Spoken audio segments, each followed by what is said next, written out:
Yo, hello, what's up mga sangkay? This is me, I'm back for another vlog today. At ayun nga po mga sangkay, wala po ako sa studio dahil nasa labas po ako ng bansa. Charot lang. Basta, somewhere down the road. Ayun nga po mga sangkay, today pag-uusapan po natin itong balita tungkol po dito kay Jinggoy Estrada. Naku po, may nakalap na impormasyon. Itong si Lacson. Pag-usapan po natin. Pero bago tayo magtuloy-tuloy sa mga hindi pa po dyan nakakapag-subscribe, naku, malapit na po tayo makarating sa 2 million subscribers. Kaya ano pang hinihintay nyo? Makikita nyo po yung subscribe button sa baba ng video na to. I-click nyo lamang po yung subscribe, i-click ang bell, at i-click nyo po yung all. Alright? Let's go! Oy, sa mga nanonood pala sa Facebook, no? I-follow nyo po yung ating Facebook page. Alright? Ngayon, ito nga po yung update, guys. Pag-usapan natin to. Lacson. Kinumpirma daw po ang sinabi nitong dating opisyal ng DPWH na nagngangalang Bryce. Ang patungkol po dito sa 355 million insertion claim. So ano kaya ito mga sangkay? Ito na, tingnan po natin. Totoo kaya?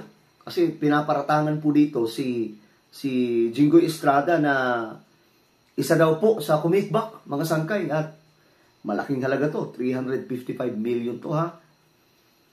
So ayon po dito, the accusation of SAC Bulacan Assistant District Engineer Bryce Hernandez that Senator Jinggoy Estrada had funneled funds to dubious flood control projects in the province was possibly confirmed on Thursday.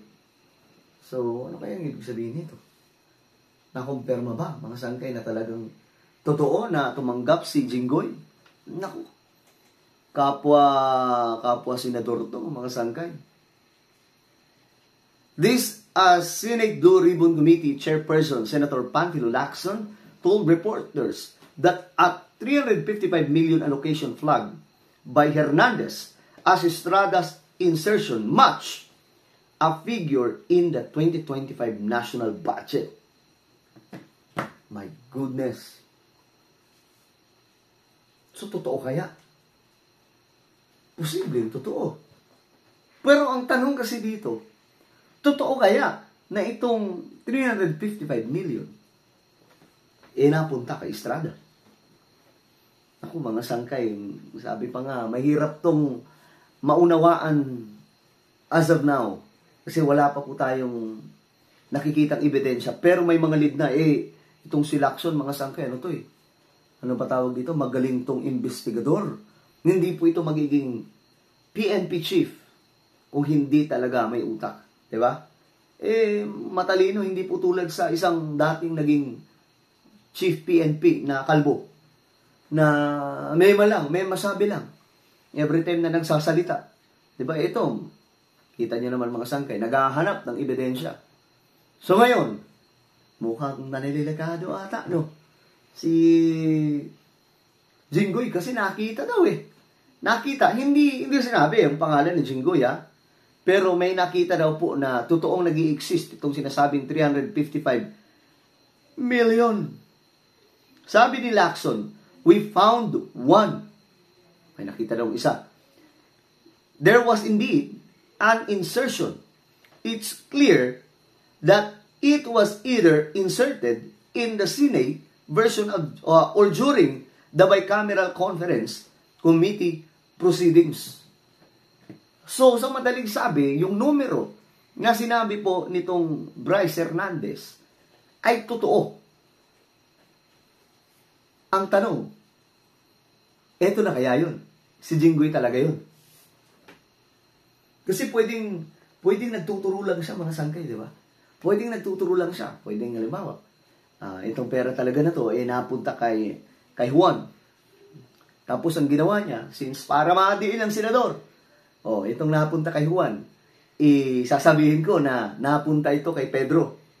Para nang sa ganun, kay Pedro hanapin ito, kapag kinalkal na, makikita nila, totoo nga na nag-i-exist. Ngayon, hahanapin kay Pedro. Yung ganong klaseng halaga. So, ngayon, mga sangkay, medyo nagkakaroon na ng lead. Pero, ibigay natin ng credit kay Senator Lacson. Matalino talaga, mga sangkay. Magaling maghanap ng ebidensya.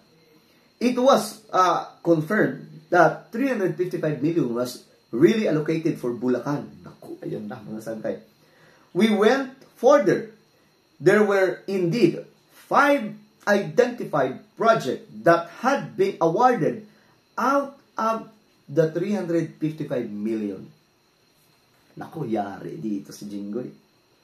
Lacson said his team was verifying the project status on the DPWH website and on the ground. Kasi ito ngayon, mga sangkay, itong mga project naman na to, available to sa website ng DPWH. Pwede talaga makita, mga sangkay. Kaya nga lang, hindi po alam ng maraming tao. Ang tanging nakakaalam dito, mga officials. No?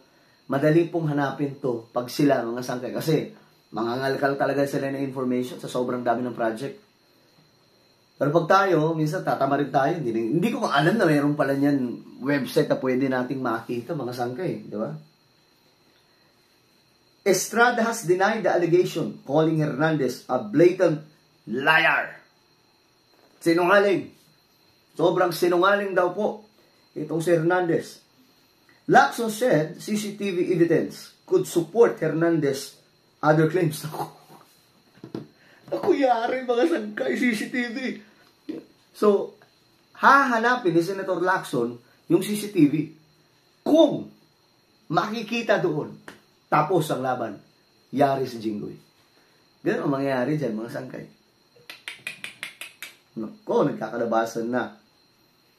Sabi dito, as we speak, we have video footage, CCTV footage that confirms a visit by the, sino kaya to? WJ representative. I think her name is Mina. Sino kaya to, mga sangkay? Meron pang CCTV, Naku po, ang bihira. On the CCTV footage, sabi dito, Lacson said his office had an idea of Mina's destination inside the Senate building, but emphasized that sworn testimonies were indeed. Naku po. O, ito na. Isusumon daw po yung operators ng CCTV.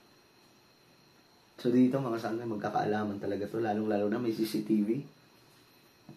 Dapat kasi, ginagawa nila, kapag may abutan, check nyo na yung CCTV. Wala ba CCTV dito? Patay, tinuturuan mangurap. Pero sa totoo lang, mga sangkay, sabi pa nga, matalino naman ang machine, naiisan din. Diba? Naiisan din. At ito yun, naisahan sila, mga sangkay. Sino ba naman mag-aakala na babanggay ni BBM itong mga kurap? Diba? Sino mag-aakala na uungkatin ni Pangulong Bongbong Marcos ito? Sino mag-aakala na magkakaroon po ng investigation? Diba? Sino mag-aakala na ngayon, malalim na ang investigasyon? Diba? Well, ano po ang inyong opinion tungkol po dito? Comment down below. Huwag niyo pong kalimutan na i-subscribe yung ating YouTube channel.